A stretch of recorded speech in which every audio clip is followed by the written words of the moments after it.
नमस्ते दोस्तों and be like ध्रुव राठे। आज मैं आपको बताने वाला हूँ क्या नासा ने सच में एलियंस की खोज की है।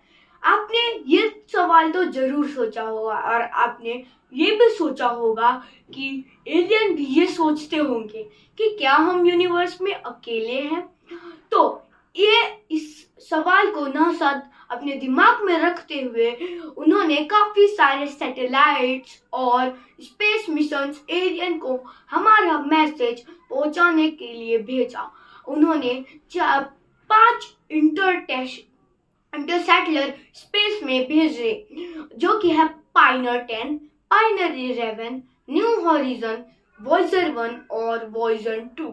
अभी न्यू हॉरिजन का तो कोई भी अपडेट नहीं मिल रहा है, शायद वो अभी नेपच्यून तक भी ना पहुंचा हो। पर पायनियर 10, पायनियर 11 और वॉयजर 1, वॉयजर 2 इनका काफी ज्यादा अपडेट आ रहा है।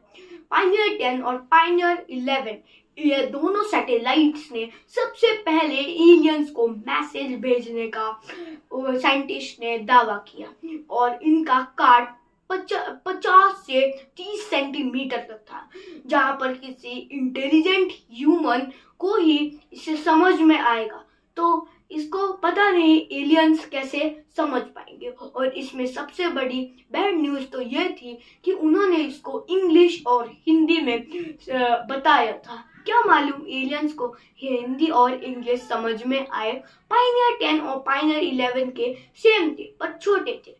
पर वॉयजर 1 और वॉयजर 2 दूसरे ऐसे सैटेलाइट्स थे जिन्होंने एलियंस तक संदेश पहुंचाने का काम किया था। और तब तक टेक्नोलॉजी इतनी बढ़ गई थी कि आप सोचिए मत। तो अभी तो वॉयजर 1 हमारे ह्यूमन मेड से सबसे ज्यादा दूर चीज है, जो कि इंटरसैट स्पेस के गहराइयों में अभी तक छाया हुआ है। पर एक बैड न्यूज क्या है दोस्तों, क्या मैं आपको बता सकता हूँ? तो बैड न्यूज ये है कि वॉयजर 1 का फ्यूल शायद खत्म होने वाला है। शायद वह अभी ज्यादा देर तक ना रह पाए और साइंटिस्ट का ये मानना है कि वॉयजर 1 2025 में ही नीचे चला जाएगा और वो फ्यूल बंद हो जाएगा। और जहां पर भी वो है, जिस भी इंटरस्टेशनल स्पेस में वो है, वहां पर वॉयजर 1 गिर जाएगा।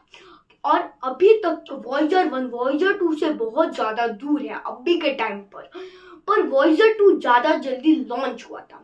वॉयजर 2 20 अगस्त 1977 में लॉन्च हुआ था। उसका मेन मिशन था जुपिटर, सैटर्न, यूरेनस और नेपच्यून के पास से गुजरकर उनके कुछ अच्छे फोटोज लेना।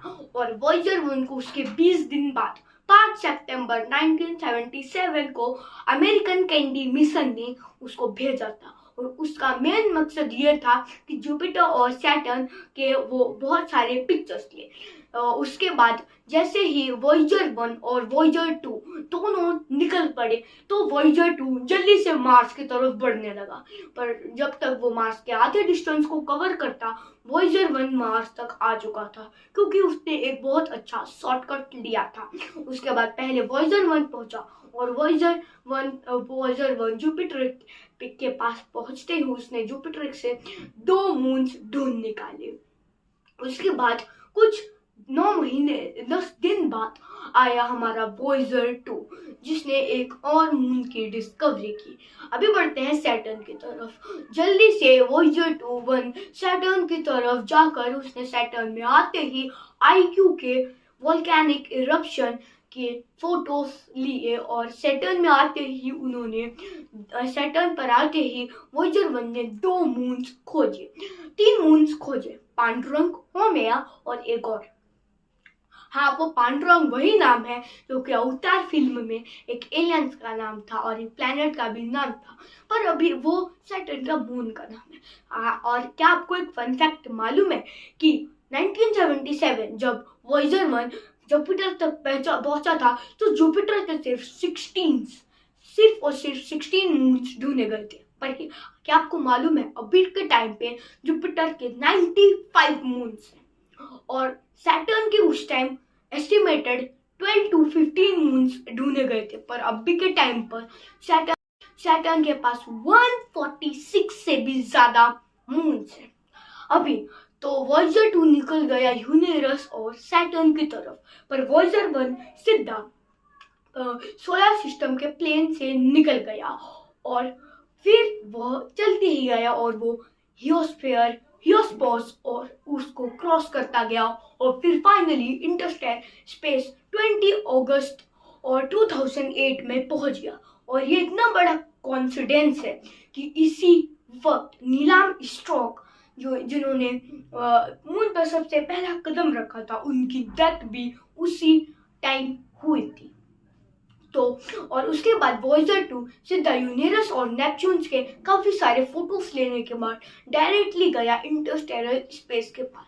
अभी तो वॉयेजर 2 सिर्फ हियोस्फेयर तक पहुंचा है और वॉयेजर 1 पूरे इंटरस्टेलर स्पेस तक। तो आपको मालूम है क्या, जो हमारा वॉयेजर 1 है वो ह्यूमन से बनाए हुए एक बहुत ज्यादा सबसे फारेस्ट ऑब्जेक्ट है, और उसमें जो मैं आपको बता रहा था एलियन के मैसेजेस है वो एक गोल्डन डिस्क है।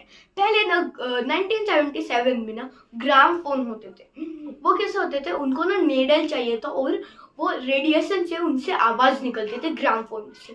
तो क्या मालूम एलियंस को इतना पता हो कि वहां पर सुई लगानी है और फिर वो घूमेगा और फिर वहां से साउंड निकलेगी, जैसे हम नेचुरल की साउंड निकलेगी।